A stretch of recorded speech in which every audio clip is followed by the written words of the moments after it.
So umpisahan po natin mga kababayan itong ating live stream. Kawamura Dayanara, shoutout po ma'am. Olivia Cabel, ayan.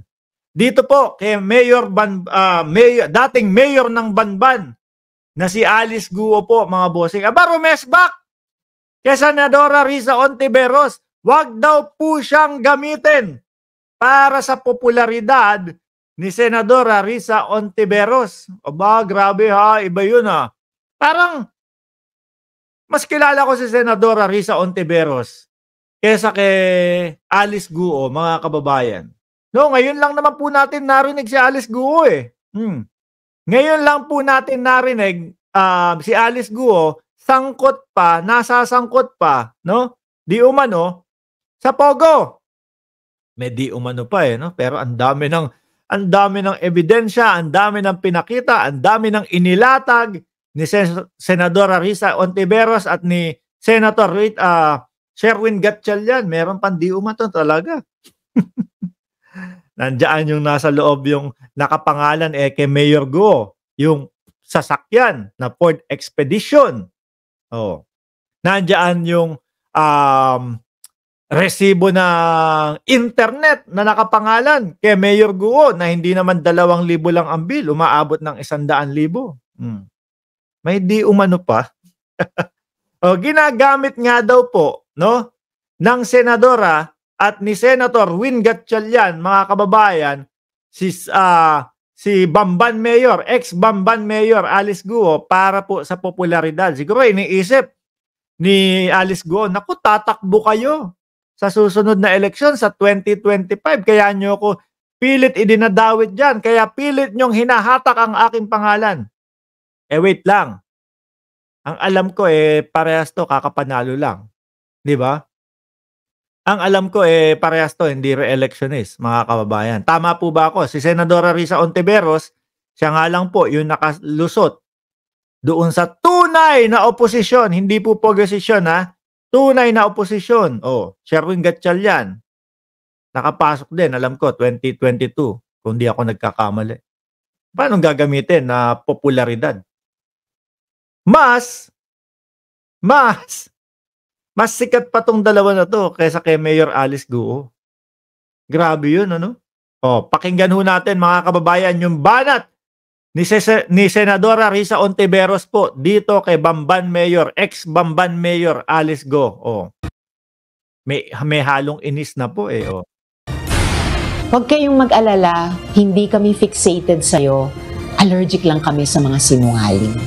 Ang lupet, ano po, mga kababayan. Kasi sinasabi ni Alice Guo, bakit sa akin lang kayo nakatuon? Ako na ba ang pinakamalaking problema ng bansang Pilipinas? Masasabi natin, sumusunod, no? O masasabi natin, malamang isa sa problema ng Pilipinas. Bakit daw po sa kanila nakatuon? Hindi naman daw. Allergic lang sa mga pagsisinungaling na sinasabi mo, Alice Guo. Guo Haping.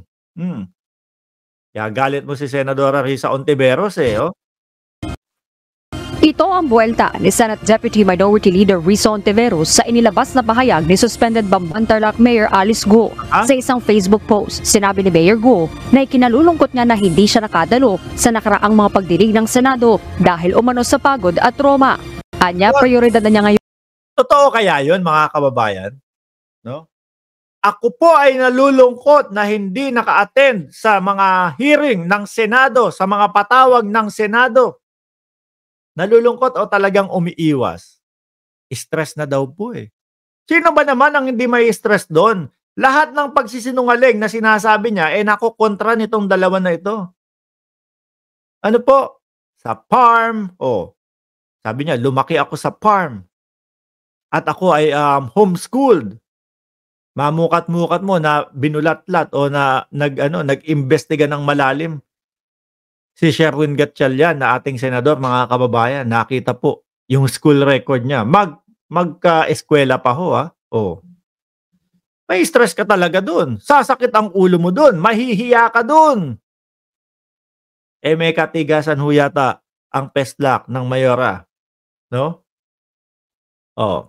ang kanyang kalusugan at peace of mind para tugunan ang mga kasong inihain laban sa kanya. Ngunit nababahala umano siya kung bakit tila fixated o nakatuon sa kanya sina Senators Hontiveros at Sherwin Gatchalian.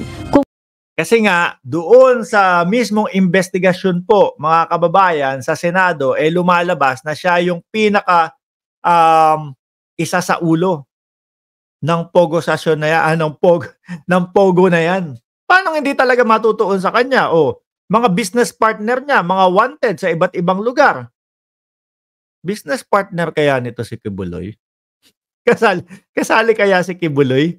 Mga kababayan, ang hilig sa mga wanted na business partner Yung dalawa sa business partner niya, wanted sa Singapore nakakulong yata sa Singapore. Dahil sa money laundering. Di ho ba? Paano hindi matutuon sa kanya yung investigasyon? Talagang siya ang magiging focus niyan. May ebidensya anya ang dalawang senador laban sa kanya, handa umano siyang harapin ang mga ito sa korte. Dagdag ni Go, ayaw umano niyang magamit ng sinuman para sa kanilang ambisyon sa politika. Mga kababayan, eto na naman po sila, no? Ikaso nyo kapag may napatunayan kayo. Ito nga sa Senado pa lang, ayaw mo nang humarap Alam nyo kasalanan to, Nino, yung mga hindi pag-harap-harap nitong mga to sa Senado. Kasalanan to ni Kibuloy Inumpisaan to ni Kibuloy Pati yung mga attorney niya, di ba? Na, yung Senado at Kongreso, hindi naman yan yung tamang lugar para pag-usapan itong mga problema sa amin. Di ba? Ngayon po, nagiging dahilan na po, mga kababayan, nung mga kalinya nila. Maangas na din si Mayora na turuan na yan kung paano sumagot, sabi ni Ma'am Maritel T.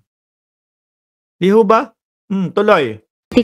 At nanawagan sa mga senador na tutukan na lang ang mga kritikal na issue sa bansa, imbes na patuloy umano siyang bantaan na aarestuhin at akusahan na konektado sa mga krimen sa Pogo na hindi umano totoo at walang basehan. Tanong pa nung suspendidong alkalde, siya raw ba ang pinakamalaking problema ng bansa o ginagamit lamang siya para sa popularidad kaya ayaw siyang tantanan ng dalawang senador?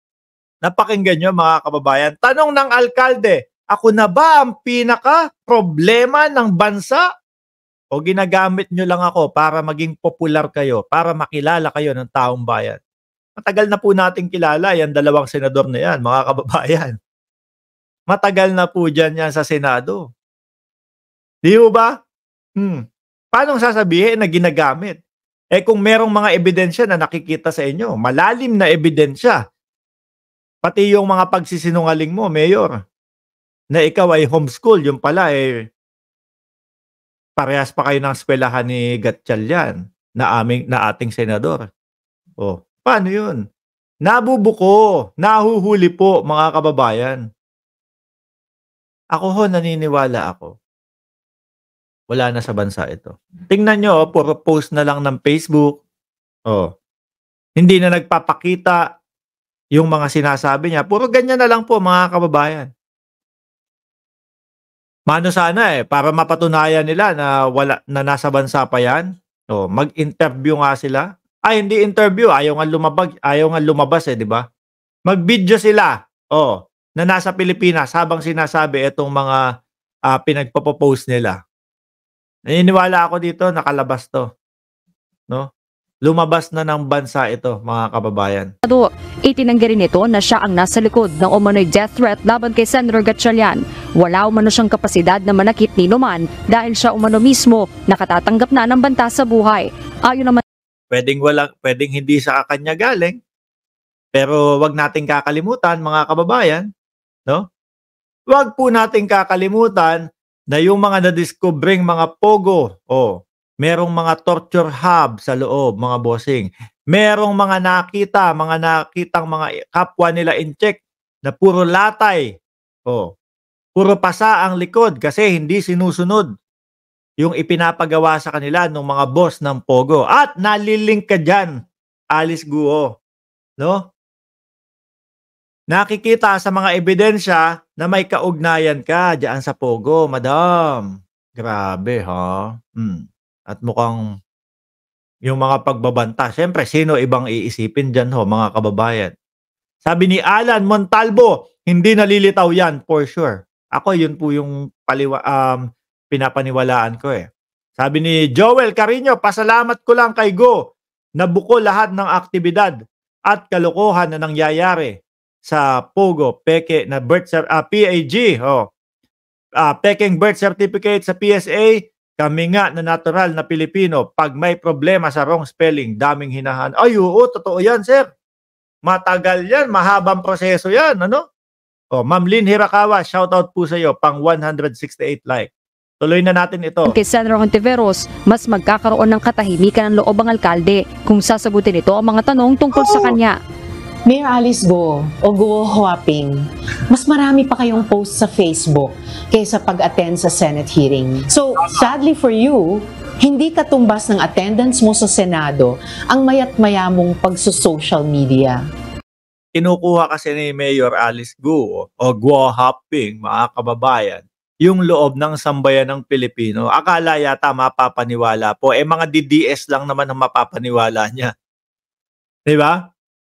Mga DDS lang naman po ang mapapaniwala niya at sumusuporta sa kanya. Sabi ni Ben Payne, Alice Go, produkto siya ng mga illegal. Kaya hindi siya uubra kay Senator Risa Hontiveros kasi nasa tamang proseso siya ng batas ng gobyerno. Katropa Movers, Canada, shout out po. Sabi ni Pilmanito, Fabon, wala na dito yan sa Pilipinas. Yun din po ang aking paniwala. Paano ka magkakaroon ng peace of mind kung palagi ka nalang iiwas sa mga tanong?